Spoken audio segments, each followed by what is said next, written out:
тарихқа көз салып қарайтын болсақ, қаншама жаңа қиындықтар басымыздан өтті. Бүгін Алланың нәсіп еткен үлкен нығметі бізге нәсіп еткен бұл тәуелсіздік.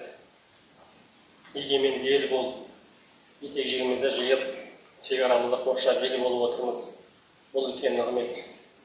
Осы тәуелсіздіктің арқасында бізге не келді дейтін болсаңыздар, ең бірінші тіліміз, дініміз, дәстүріміз, қазақылығымыз бізге оралды.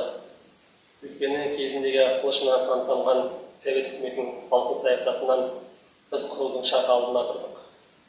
Қазақты құрту үшін үстінен ұлда қойды, атты, қырды, қолдан қашақшылық жасады, репрессияға ұшыратты, ақтабан шұбырында алдыңғы қалмақтармен соғысқан жоңғар империясымен алқагүл исламы дейсіз бар.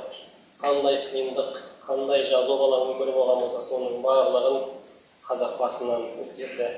Дүниеде екі халық болса, қиындық көрген, нәубет көрген, оның бірі қазақ дейді, қазақ бабамыз. Егер де бір халық болған болса, ол нағыз, ол қазақ дейді. Өйткені қазақтың тарихы өте терең, қазақтың тарихы қиындыққа толы. Бірақ соған қарамастан бүгінгі күнге 21-ші ғасырға жеткеніміз, бұл біздің тектілігіміз. Қаншама қарсы ағымдар жүрді, қаншама ұлттар мен ұлыстар жер бетінен жойылып кетті. Бірақ біздің қазағымыз, Аллаға шүкір, өзінің рухының арқасында өзгеріп жүрген бекіредей осы күнге жеттік. Сонда жалпы біздің мұсылман болуымыз, жалпы Алла Тағаланың осындай адамды жаратқанға шүкір етуіміздің бір мәселесі болып табылады. Сондықтан бүгінгі таңдағы тәуелсіздік бұл үлкен нығмет, Алла Тағаланың берген нығметі. Кезінде біздің бабаларымыз жалпы осы нығметті тыныштыққа аңсап өтті. Ел болсақ деп бір жағадан бас, бір қолдан, бір жеңнен қол шығарып, жандарын, малдарын аямады. Аналарымыздың көз жасы, батыр бабаларымыздың қаны кетті.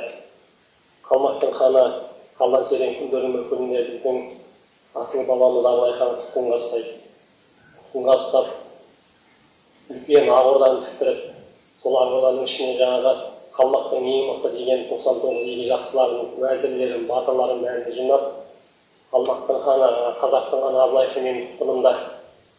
Абылай хан охота жаңағы саятшылықта жүрген кезде аңшылықта оны ұстап алып келген. Бетінен тастап, Абылай ханды алып келіңдер, менің ол қарамағымда ханның басын қаралады, хараның басын қаралады, барып алып келіңдер, ханның судай ағызам дейді. Ол кезде жаңағы Абылай ханды ордаға алып келеді, екі жендет барып, Қалдан Сереннің өзі тағынан түсіп, осындай жерге барып, өзінің 99 жақсының арасына барып отырады. Тақ мына жерге бос тұр. Абылай хан атамыз анау есінен кіргізген кезде отыратын орын жоқ. Абылайға орын бермеңдер дейді, сынап көрейік, бұл қалай екен, ханым екен, харам екен дейді. Қалдан Сереннің өзі әулие болған. Сонда Абылай хан анау жақтан кіріп есінен қарап тұрады, отырайын десе орын жоқ. Сонда маң-маң басып жаңағы тепеге келіп, Қалдан Сереннің тағына жайғасқан екен. Ойлаңыздар, ана рухты қараңыз Абылай ханның.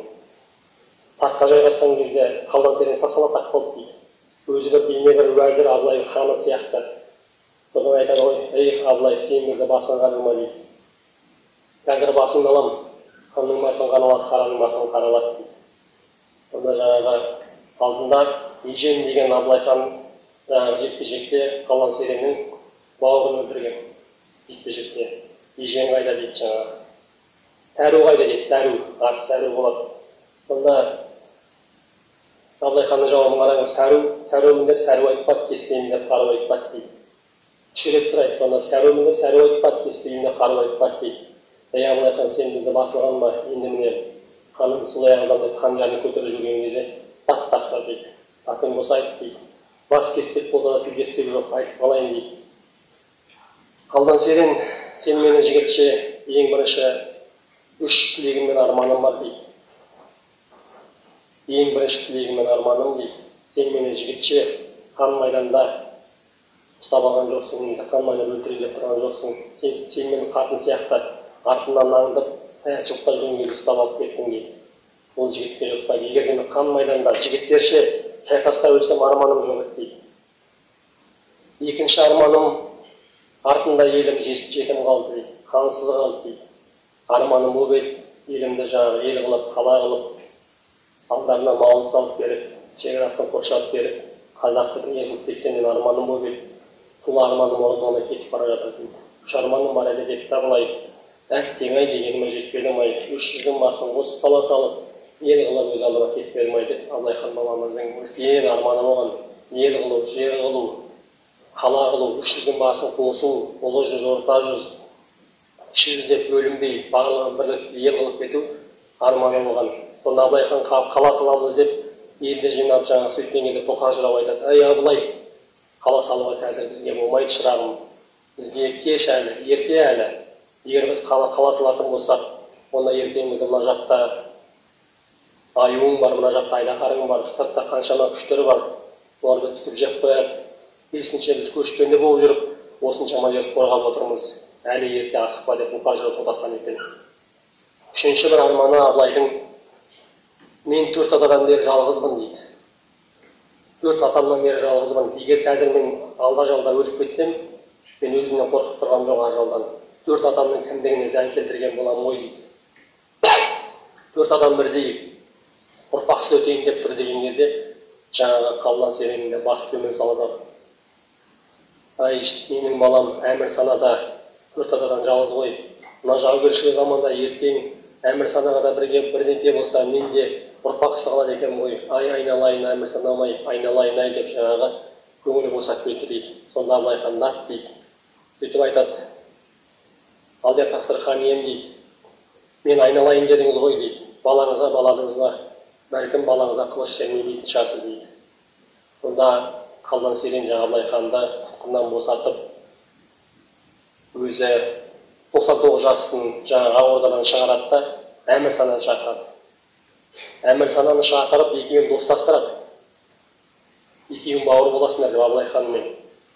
Және сонымен қоймай, Абылай ханға Аюке деген қалмақтың ханы болған, соның Топаш деген қызы болған, соған үйлендіріп, Абылай ханды малын салып беріп еліне шығарып салады. Ана біздің бабамыздың Абылай ханның рухы тектілігіне қарап, ана азамат екеніне, жігіт екеніне риза болып тұр. Өлімнен қорқып тұрған жоқ ол. Сонда жаңағы Қалдан Серен артынан сұрайды Абылай хан: "Қазақ немен айналысады" дейді. "Мал бағумен" дейді. "Мал көп па елдеріне?" "Иә" дейді. "Қой көп па" дейді. "Қой көп" дейді. "Ай, ауыл арасында сендерде араң-жыраң өсек-аяң бітпейді екен ғой" дейді. "Жерден не аласыңдар" дейді. "Өнім аласыңдар ма" дейді. "Жоқ, егін екпейміз" дейді. "Жер ананы ему керек. Жер біздің анамыз, одан өнім алу керек. Әлі талай бастарынан қиындық кетпейді екен ғой" деген екен. Ананың әулиелерін қараңыз, әлі талай зобалаң, қиындық бастарынан кетпейді. Абылай ханды босатып жүргені үшін Қалдан Серен өлгелі өлтіреді. Содан бастап олар бірлікте адырай, енді әмір сананы өлтіргісі баласын. Әмір сана қашып келіп, Абылай ханның ордасына тұрады. Бізге келіп тығылған, екеуі дос болған. Енді жаңа қалмақтар бөлінген кезде, бөлінгенде бөлі жетпей, біздің қазақтарымыз барып шықшаны шығарған. Ал оның алдында 300 жылдай соғысқан, 300 жыл Ақтабан шоғырын Алтыбай Сылама қандай қиындықты бастан өткізді.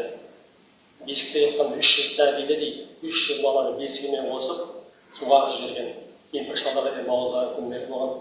Соның барлығы біздің бабаларымыз қандай қиындықтар бастан өткізген.